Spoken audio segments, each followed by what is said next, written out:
I'd never thought about politics, but I just wondered whether I could be able to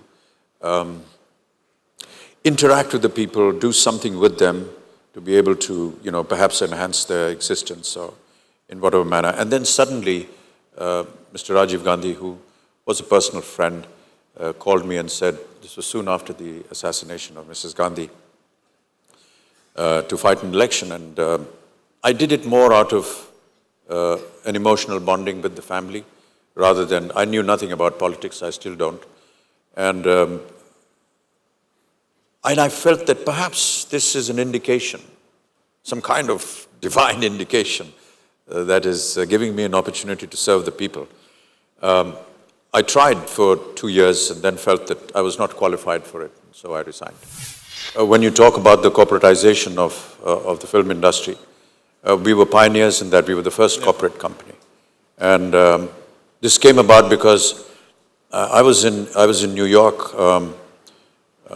during a show that I was doing there, and the American lawyer that was assisting us would often talk to me about many of the big studios, Warner's, 20th Century Fox, Sony, wanting an appointment with me.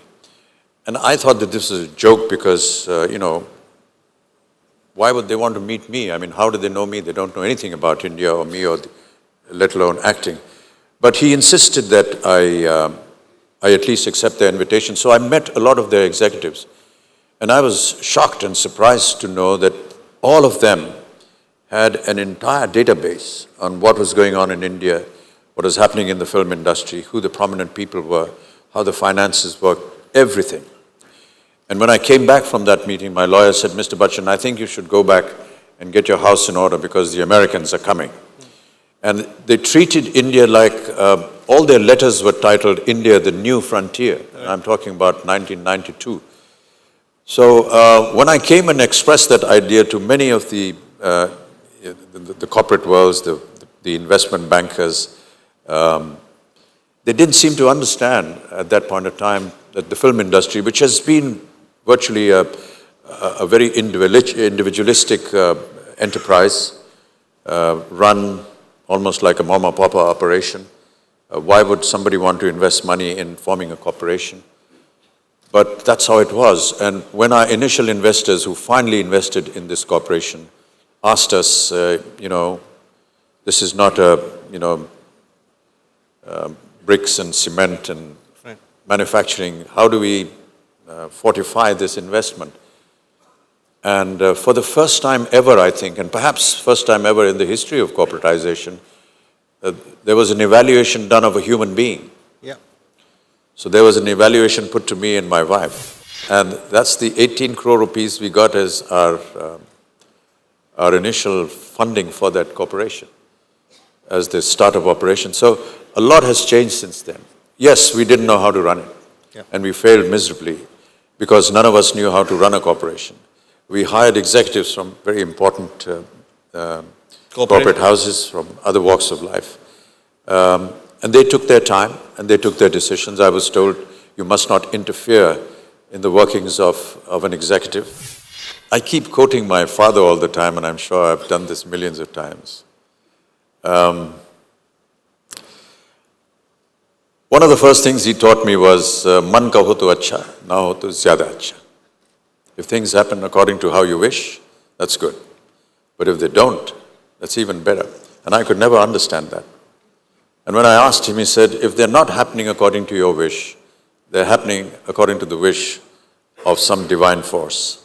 And that divine force will never think ill about you. So you have to respect that as being better. So if things worked, I said, fine. If they didn't, I felt that there was some kind of divine force or divinity that didn't want me to do that, and perhaps wait for another opportunity.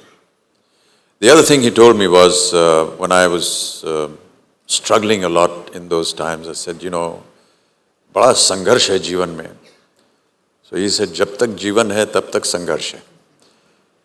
I used to tell him, life is a struggle. And he used to say, so long as there is life, there is going to be struggle. I think if we accept this factor, that your life is never going to be easy, something or the other is going to happen.